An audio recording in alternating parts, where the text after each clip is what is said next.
My name is Taylor Monroe, and the night of my wedding anniversary turned into a nightmare right before the eyes of 200 guests. Under the glittering crystal lights, I saw my husband, Ethan, holding Sloane, the young ambitious colleague, spinning her around the floor as if they were the true couple being celebrated. The whispers around me cut into my heart like knives. On their anniversary night? How cruel. My daughter, Riley, squeezed my hand, her eyes burning with fury.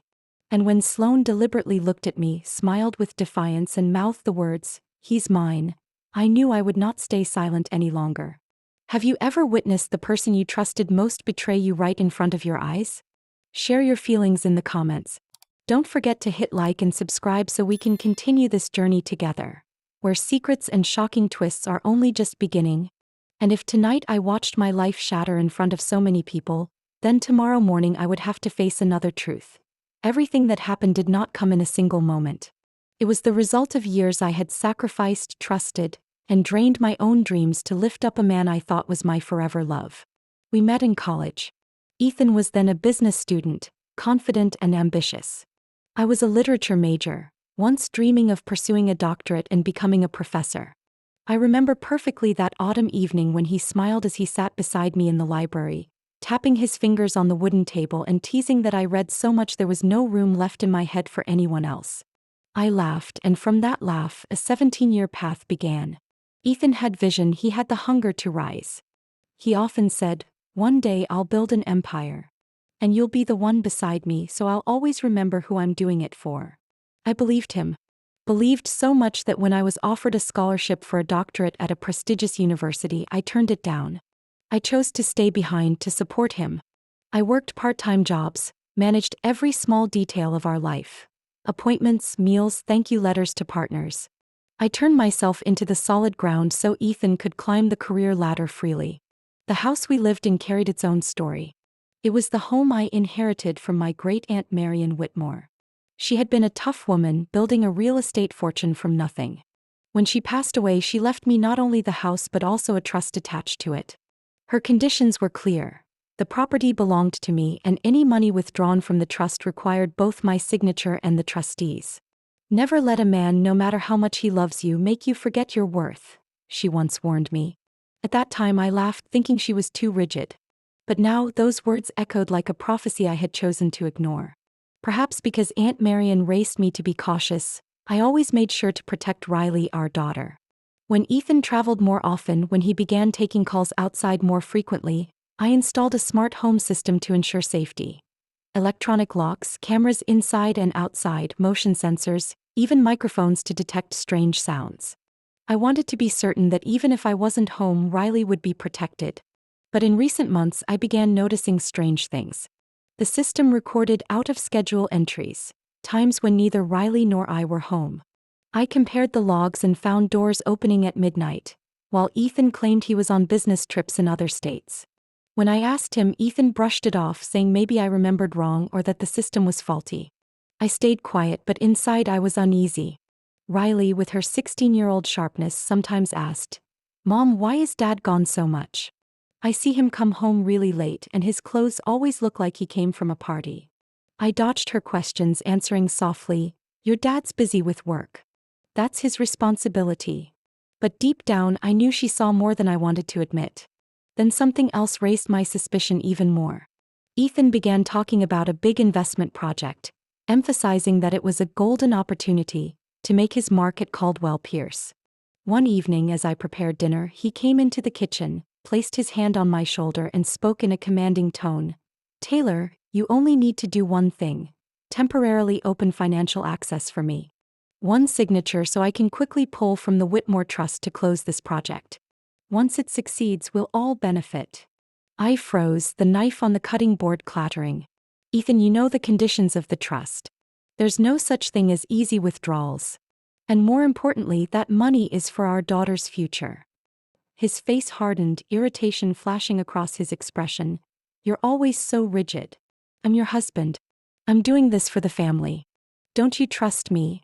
"Because I trust you, I've given up so much for 17 years.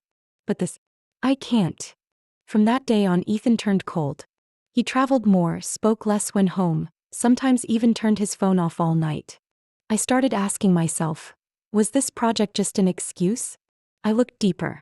And in the financial logs I was allowed to access, I found unusual transfers. Payments to unknown small companies with no clear operations. They looked like shadow accounts under shell corporations. I didn't yet have proof, but my instincts told me I was stepping into something bigger than betrayal. This could be financial fraud, even corruption. And if I didn't act quickly, not only my family but Riley too could be dragged into it. That night, after Riley had fallen asleep, I sat alone in the living room, the desk lamp casting light over the files. My heart raced but my mind was strangely clear. I picked up my phone, scrolling to a name I'd heard of for years in friends' conversations. Nadia Brooks. A divorce lawyer known for her cold precision and lightning-fast cases. The phone rang once before being picked up. Nadia Brooks. Who's calling at this hour? I took a deep breath. This is Taylor Monroe. Need to see you. As soon as possible. There was a short pause, then her voice, calm but firm. If you're calling me near midnight, it means you've decided. Yes. I want to meet you in the morning. 7 a.m. My office. Don't be late. And bring everything you have. I hung up, my hands still shaking, but inside I felt a clarity I'd never known. The years of silence, patience, sacrifice, they had reached their end. Ethan thought I would always be the quiet wife standing in his shadow. But this time I would rise not only for myself. I would rise for Riley, for our home, and for Aunt Marion's promise that I must always remember my worth. I stood in the dark living room, the lamp shining down on the pile of documents I had gathered. Midnight had passed. The spacious house, once a place I believed to be a home, now felt like walls closing in, every corner filled with memories that cut like glass. I knew if I stayed one more night I'd only weaken myself. And Riley did not deserve to watch her mother trapped inside this house like in a cage. I climbed the stairs and opened my daughter's door. Riley stayed still on the bed, fingers wrapped around her notebook. She looked up when she saw me, her eyes red but burning with resolve. Mom, are we really leaving? Yes. Tonight. We'll take what matters most. The rest doesn't matter anymore. We began packing. Not suitcases full of clothes, shoes, or decorations. I chose only what could not be replaced. Legal papers, family photos, a few pieces of jewelry Aunt Marion left behind, and keepsakes tied to Riley's childhood. Each item felt like it carried a piece of our lives, making my hands tremble, but my heart harden with a new layer of armor. While I sorted the papers, Riley moved around her room, gathering photo memories, a few of her favorite books, and the bracelet her best friend had given her. My daughter was far older than her years. When she set the bag on the chair, Riley whispered, I don't want to remember this one day as a scar. I want it to be a beginning. I looked at my daughter, feeling both pain and pride. She was learning how to stand up at the same time as I was. My car was parked right in the garage. We loaded the bags, step by step, as if leaving a house already half on fire. I opened the app on my phone and switched the smart home system into guest mode. The front door locked automatically, the entry codes disabled for everyone but me. From now on, Ethan no longer had the privilege of stepping through that doorway as if it belonged to him. Riley sat in the passenger seat, fastening her seatbelt. I caught her gaze in the rearview mirror, calm yet tired. Are you okay? I asked. I'm better knowing you've made your decision. We drove through the night to a hotel downtown. I chose a simple but secure suite with keycard-controlled elevators and a 24-hour front desk. When the door closed behind us, I heard Riley let out a sigh as if her whole body had been released. She collapsed onto the bed, pulled the blanket up, and within moments her steady breathing filled the room. I opened my laptop. Nadia had messaged, prepared the petition for asset protection. Filing at 8 a.m. I'll handle the rest. I read every word, feeling both relief and tension. Another message came from the bank confirming all living expenses had been transferred into my personal account, in line with the Whitmore Trust provisions. The joint account was frozen right after. Ethan would discover it, but it was already too late. Not stopping there, I made a video call to Jessalyn. The familiar face from college appeared, hair tied up, a screen full of code behind her. You're calling at this hour. Means it's something big, right? Jessa squinted. Big enough that I need you to back up the entire smart home log tonight. I don't trust Ethan to leave it alone. All right, give me access. I sent her the security code. Within minutes, Jess's fingers flew over the keys, the sound rapid and relentless. Taylor, there are lots of strange logs. One entry shows the door opening at 1 a.m. That's a time you and Riley were definitely not home. I bit my lip, stomach twisting. I know. Save every copy as detailed as possible. Done. I'm also mapping the money flow from Ethan's company accounts. A few destinations look odd, shell companies with fake-sounding names. Want me to send you a preliminary report? Keep it for now. I'll need a printout for the lawyer in the morning. I shut the laptop, leaned back in the chair. The city outside still blazed like daylight, but for me, tonight marked a turning point. I had cut the rope that bound me for years, even knowing the battle ahead would be long. Around 4 a.m., just as I dozed off on the sofa, my phone buzzed. A message from an unknown number. My heart clenched the moment I read it. Stop digging. You won't like what you find. Attached was a photo. I nearly dropped the phone when I saw it. Riley in her sea blue jacket, walking into the hotel lobby where we were staying only hours earlier. The picture was grainy, taken from a hidden corner, but clear enough to recognize her. I gripped the phone, feeling blood freeze in my veins. Someone was watching us. Not just me, my daughter. I immediately locked the door, checked the peephole and doorbell. Riley still slept peacefully, unaware. I understood now. This wasn't a broken marriage. This was war. And someone was willing to drag Riley into it to threaten me. The next morning, I hadn't finished my coffee when the hotel room TV clicked on to a local talk show. Ethan's face appeared, polished in a dark suit, eyes carrying a carefully staged sadness. The host leaned toward him, gentle voice. There are many rumors about what happened at your anniversary party. Do you want to explain to our viewers? Ethan sighed as if carrying an enormous injustice. It's all been exaggerated. It was just a dance. Sloan and I are colleagues, nothing more. Taylor, she misunderstood. She overreacted, and now, instead of talking, she's freezing accounts and seizing control of inheritance funds that were always shared assets. I clenched my coffee cup, listening as he painted me into a tyrant. Riley, furious, hurled a pillow onto the floor. Mom, Dad's making you the villain to the whole city. He's lying straight to their faces. I placed my hand on her shoulder, steadying us both. On screen, Ethan continued, I love this family. But Taylor, she always controls everything. Money, the house, everything's in her name. I only wanted a chance to prove myself at work, but she didn't trust me. Now she's making up stories just to humiliate me. The host nodded along, feigning sympathy. I switched the TV off. The room went still. Riley turned to me, her eyes clouded with worry. Mom, people out there are going to believe him. He talks like you're the one destroying the family. I breathed deeply, mind racing. Ethan knew how to manipulate public opinion, how to play the victim. I wasn't that woman living muted in someone else's shadow anymore.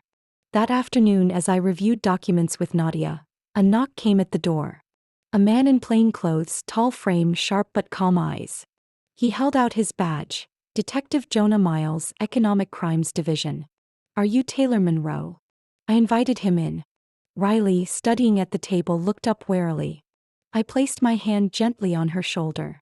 Go to the other room for a bit, honey. I need to discuss some business. When the door closed, Jonah opened his leather case and pulled out a folder. I'm here for one reason. Our unit has been tracking suspicious payments tied to Caldwell Pierce. The money runs through multiple shell companies, then disappears into offshore accounts. The name Ethan Caldwell shows up repeatedly in the records. And what do you need from me? I understand you have a smart home system. I want access to the entry data, logs, anything that can show who used Ethan's security card and when.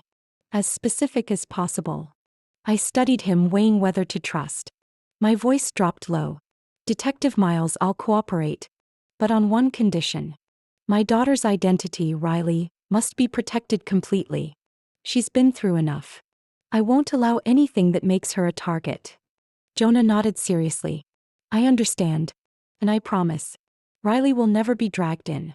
This is an adult matter. I opened my laptop, connected to Jess's server. A few clicks and the logs appeared. Jonah scanned carefully, eyes following the timeline. He suddenly stopped, pointing. Here. The 12th of last month, 10 a.m. The front door was opened using Ethan Caldwell's card. but company records show he was at a meeting out of state. So who used his card? Jonah enlarged the attached camera image. Blurry but clear enough. Sloane Becker entering my house with Ethan's card carrying a file bag. In that moment I felt blood rush backward through my veins. Not only betrayal, not only lies, but she had stepped boldly into my private space with my daughter, as if declaring her power. Jonah closed the laptop, his gaze sharp. This is the link we needed. If Sloane used Ethan's card multiple times, it means he enabled her. And if the files she carried out connect to the Sawyer waterfront project, we can expand the investigation to public fund fraud. The image of Riley at the hotel sent with last night's anonymous threat flashed back in my mind. They could watch, they could intimidate. But now I had a weapon too. Detective Miles, I said slowly, I'll hand over all the data. But in return, I want absolute assurance that Riley will never appear in any file or courtroom. Promise me that. I promise. And I'll personally oversee that. I exhaled as if setting another piece on a burning chessboard. Ethan might play the victim on TV, but the truth couldn't stay hidden forever. And this time I wasn't alone. I had Riley, Nadia, Jessa, and now Detective Jonah Miles. This was no longer about a broken marriage. It had become a public battle where every move was scrutinized, but also a chance to tip the balance. Ethan would face a woman determined to protect her family and expose the truth. The 18th floor boardroom of Caldwell Pierce glowed under bright lights, tension thick enough to slice. Dark wood walls, a polished long table, leather chairs lined in order. Every detail radiated cold authority. At the far end I remained quiet, though glances kept drifting my way. I wasn't a shareholder, but as heir of the Whitmore Trust and holding data in my hands, I knew I was a piece Ethan had never expected. Zach Pierce, co-founder of the company, stepped to the head of the table. Salt and pepper hair, calm voice, but each word deliberate. He opened the internal audit slides, the projector casting sharp light across the room. We have a serious problem, Zach said, eyes scanning the row where Ethan and Sloane Saturday. A large sum was recorded as strategic consulting fees, nearly $2 million, funneled into a company called Beacon North LLC. Murmurs rose instantly. I saw Ethan's jaw tighten, Sloane forcing a thin smile though her hand trembled. Zach clicked to the next slide. Our preliminary investigation shows Beacon North has no office, no staff. It's a shell. And from Beacon North, vague expenses appear. Image marketing, equipment maintenance. Those funds traced back to a personal account tied to Sloane Becker. Sloane's face changed color. Keyboard clicks sounded from the front. Jessa Lynn, whom I had asked to join remotely through a secure connection. A money map appeared on the screen. Red arrows ran from Caldwell Pierce to Beacon North, then branched into many small lines, finally stopping at accounts under Sloane's name. The numbers danced, bare and undeniable. My voice calm but carrying through the room. This isn't all. I pressed a button on the remote. The screen immediately showed footage from my doorbell camera. The image was perfectly clear. Sloane in a business dress, holding a brown file box. Beside her was Ethan, his hand on Sloane's back as if urging her along. They hurried into a car, the box lid flashing bold letters. Sawyer Waterfront. Everyone knew Sawyer Waterfront was the biggest public bid project of the year, worth hundreds of millions of dollars. One that Caldwell Pierce was trying to keep its reputation clean enough to win. And now, right before their eyes, was proof that related documents were taken from my home in the night. Arthur Caldwell, Ethan's father and the company's founder, had been silent from the start. He rose slowly. His voice was hoarse but struck like a gavel. If what we saw is true, then Ethan Caldwell's shares in Caldwell Pierce will be frozen until the court rules. A few elderly shareholders near one another nodded in agreement. This blow didn't just stop Ethan. It protected the company's reputation from collapsing with him. Sloane went pale, her lips trembling. This is a misunderstanding. I was only following orders. I don't know anything about Beacon North. Zach cut in cold. Your signature is on the transfer documents. And this video, how do you explain that? Sloane looked around for a saving hand, but Ethan stayed silent, sweat beading on his forehead. He didn't stand up for her. No one in that room wanted to share her burden. The company's PR team sat in the back row, faces drained of color. One of them bowed his head and whispered, "If the press gets this, we're a cover story by the end of the week." Ethan avoided my eyes, typing under the table. Moments later, my phone buzzed in my pocket. I glanced at the screen and saw a short message. "Meet privately." "It's about Riley." My chest tightened. Logic warned me not to fall into his emotional trap, but a mother's heart blared its alarm. Why bring up Riley now?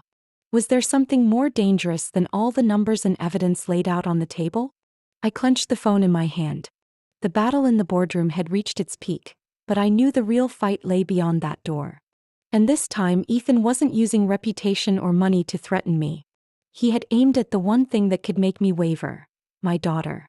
I chose a small cafe on the riverfront corner to meet Ethan. It was quiet enough to talk but crowded enough to keep him from pulling anything sudden. I arrived 10 minutes early and took a table by the window. The phone in my bag was already set to record. In this state, only one party's consent is required. I knew the law, and this time I wouldn't let him take the upper hand. Ethan showed up, suit wrinkled, tie loose. He sat across from me, a new cologne overpowering the smell of roasted coffee. He tried to look composed, but his eyes darted. "Thanks for coming," Ethan began, half pleading, half commanding. "I think it's time we stop this war. For Riley."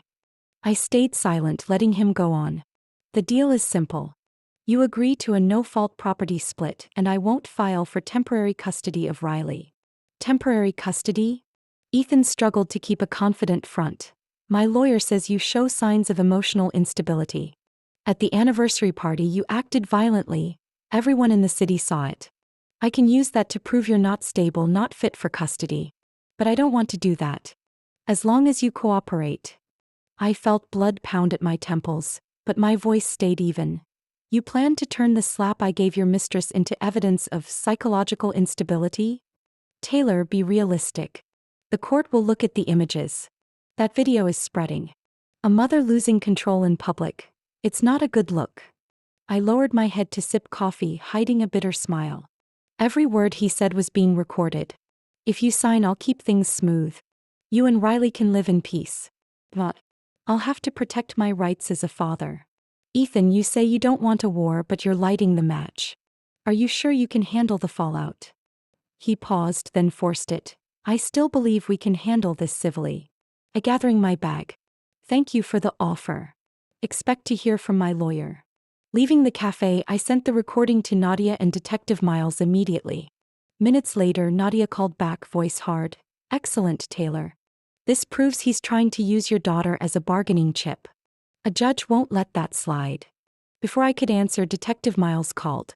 "I just received the recording. But you need to hear this." "What is it?" "We've accessed a batch of emails.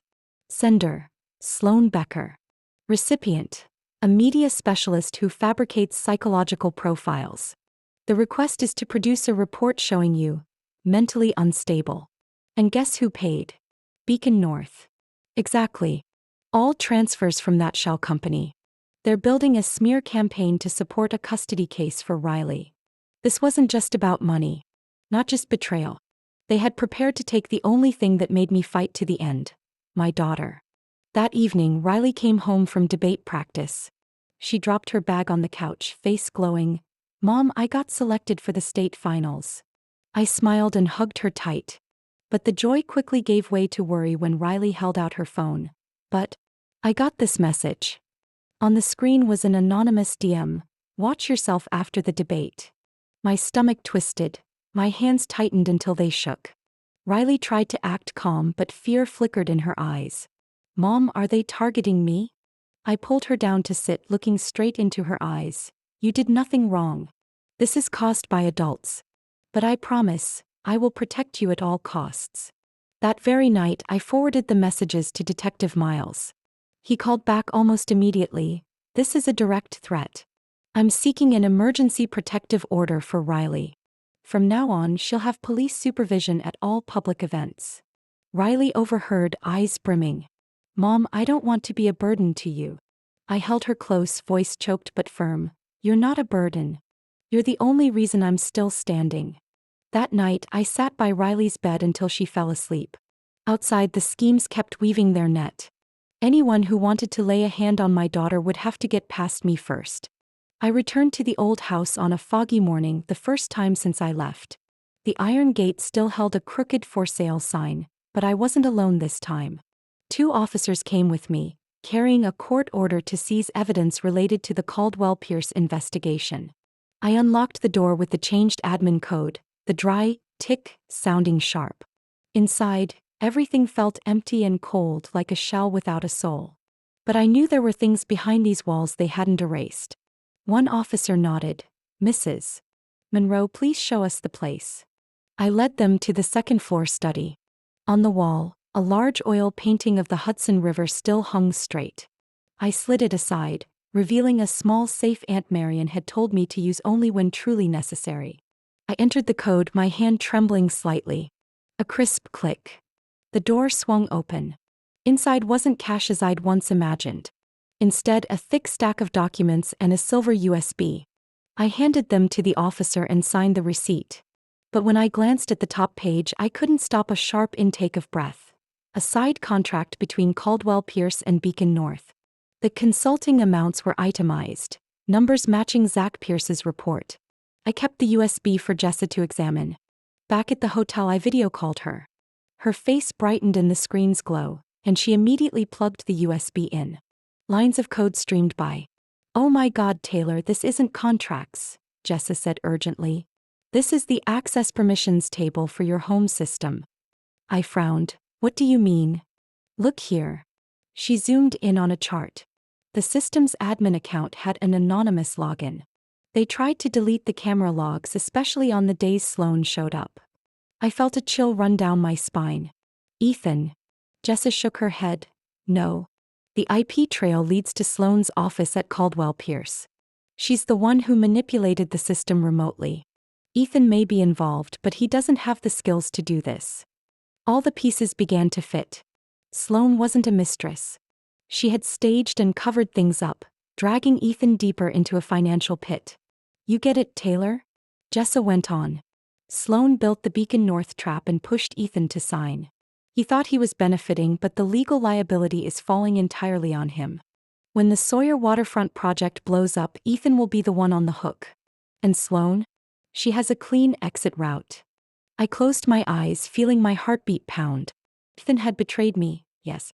But he was also a pawn in Sloan's game. A game that had pulled Riley and me into it. I opened my eyes, my voice firm. If she thinks I'll sit still and watch my daughter get dragged into this, she's badly mistaken. Jessa nodded, fingers flying over the keys. "I'll extract the full logs, including the times Sloan deleted entries. You need a stage big enough to reveal everything."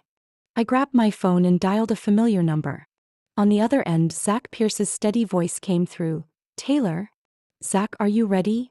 I asked, staring at my laptop screen where Beacon North LLC flashed. "Tonight, I need a stage." The Sawyer waterfront hearing took place at the City Hall Auditorium, a space usually reserved for quiet civic meetings.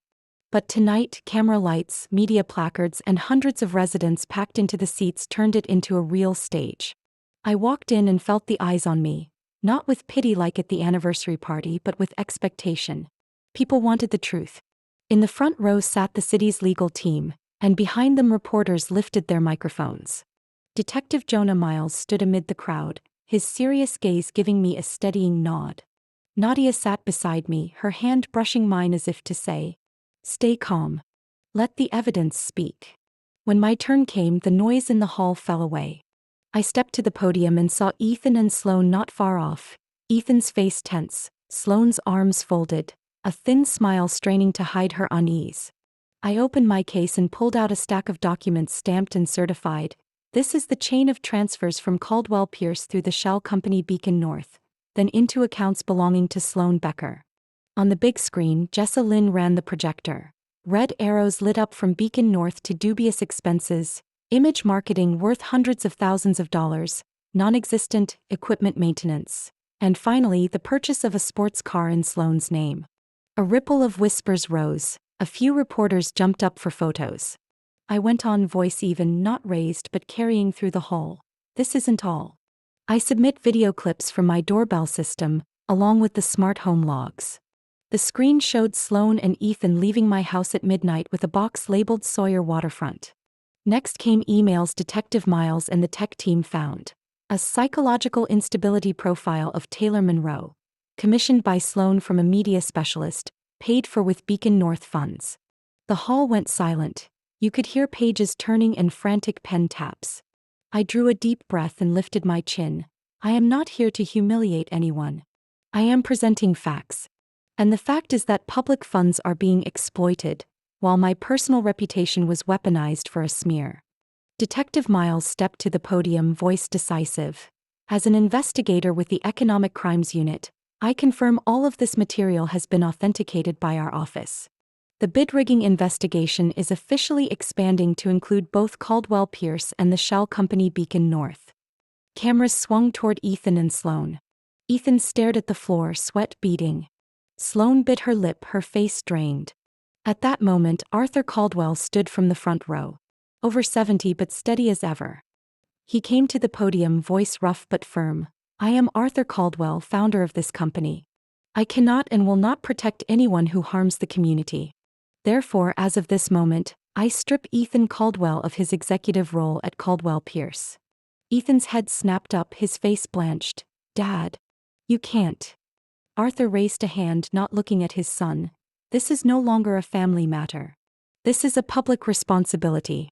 And to make some amends, I propose converting the Caldwell Scholarship into a trust with Riley Monroe as the legal beneficiary.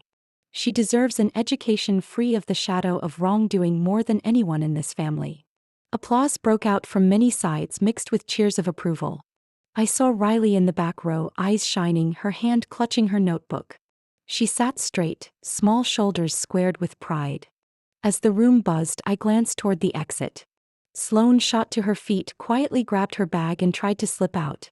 But outside, red lights flashed. 2 financial crimes officers were waiting. They showed their warrant and escorted her away. The glass doors closed, leaving behind a storm of camera shutters. The battle wasn't over, but for the first time, I felt the scales of justice tilt my way. And Riley, my daughter, finally saw that sometimes the truth finds its own voice. Our new apartment sat on the 11th floor with wide glass doors opening to the river. In the mornings, sunlight danced on the water and the wind brought the damp cool of the riverbank. Riley loved the little balcony most, where she set a lavender pot and a folding chair to read after school. Every time I stepped out to breathe, it felt like my lungs were rinsed clean of the smoke and ghosts of the old house. We set a new routine. Light yoga together at dawn, a simple breakfast, then Riley headed to school. I had a quiet morning to write and draft posts for the After the Ashes blog. At first it was journal entries to let things out, but soon hundreds of women wrote in, sharing stories of betrayal and loss, asking for understanding. I decided to turn it into something tangible. At the Community Arts Center, the same place where I had been publicly humiliated, I held the first workshop. I still remember walking into that room. Warm yellow lights, rows of worn plastic chairs, the familiar wood floor scent. But this time no one looked at me like a failure. Women and a few men sat in a circle. They listened as I told how I stood up after the wreckage. I didn't preach or instruct. I simply told my story and let them see how scars can become living proof. A middle-aged woman raised her hand, eyes wet. I thought I was alone. But no. I see hope. Her words tightened my throat. In the place that once caged me with judgmental stares, I was building a launch pad for new steps. Zach came to the second session, sat quietly through it all. When the room cleared, he approached and handed me a packet. Taylor, I need an independent advisor for the city's financial transparency project. You were the first person I thought of. I flipped through the pages. A plan to build a public spending oversight platform, transparent to the community. You know I'm not a finance expert. Zach smiled. You have what we need more. Lived experience and zero tolerance for fraud.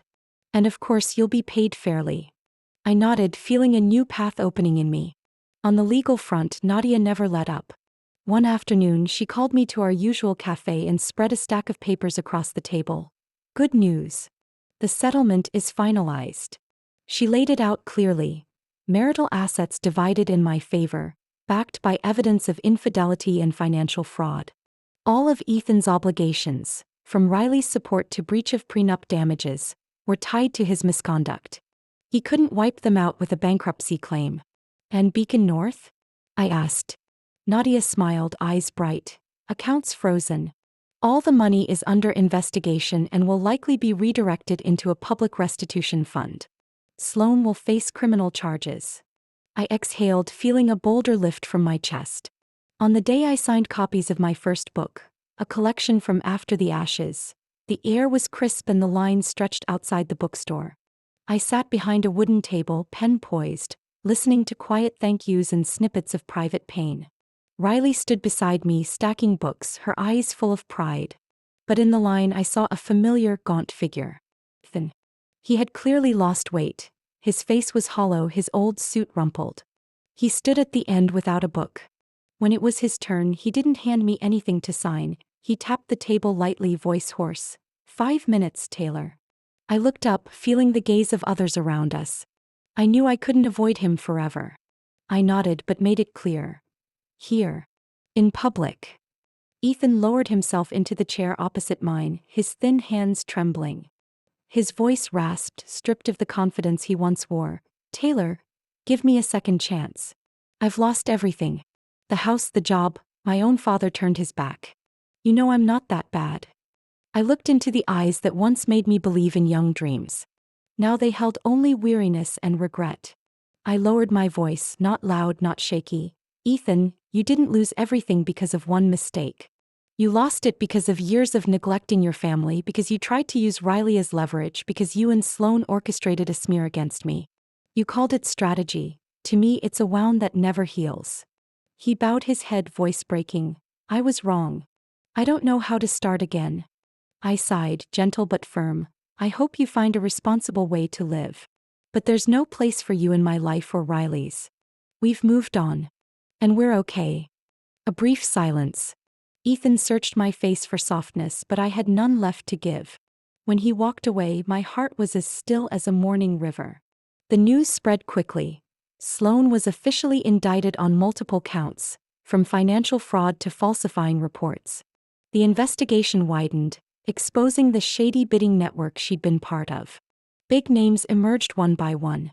I read the articles without gloating, only feeling the air around me grow cleaner, like the sky after a storm scrubs itself clear. One afternoon, a florist delivered white orchids. In the card, Arthur Caldwell's handwriting. Thank you for saving the family's honor from further ruin. Wishing Riley steady steps. Arthur. I set the bouquet in a vase and thought of the elderly father who chose truth over blood. Some respects need no speech, only action. Riley shone brighter than ever. She made the state debate team, her coach calling her a rare steadiness for a 15-year-old. Watching her on the practice podium, voice clear, arguments sharp, I remembered the nights at our kitchen table when I listened and nudged her through angles. She had turned pain into power. And I knew she wasn't debating to win. She debated to defend what's right, the very thing she had watched me do all these months. On New Year's Eve, we didn't go anywhere. I cooked a pot of hot noodles and sprinkled a little greens on top. The two of us sat on the sofa under a blanket watching an old comedy. Outside the glass doors, fireworks exploded in dazzling color, their light reflecting on the river. Riley rested her head on my shoulder, giggling at the silly scenes. In that moment I needed nothing else. Simple, complete peace. My phone buzzed. A LinkedIn notification. Ethan Caldwell has sent a connection request. I looked at the screen for a few seconds. No bitterness, no concern.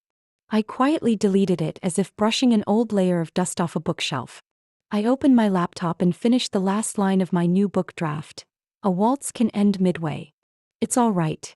We can still keep walking to our own rhythm. I typed the period and closed the page. Outside, fireworks echoed across the night sky. Inside, I felt at ease.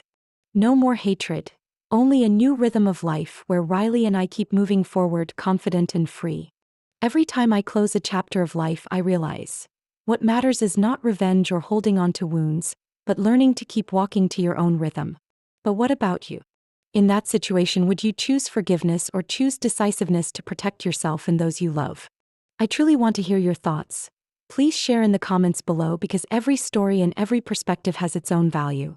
If you feel this story speaks to you, don't forget to follow the channel so we can continue together into the next stories, where we listen, reflect, and find strength from real experiences of family life. There's much more ahead, and I hope you'll stay to keep discovering with me.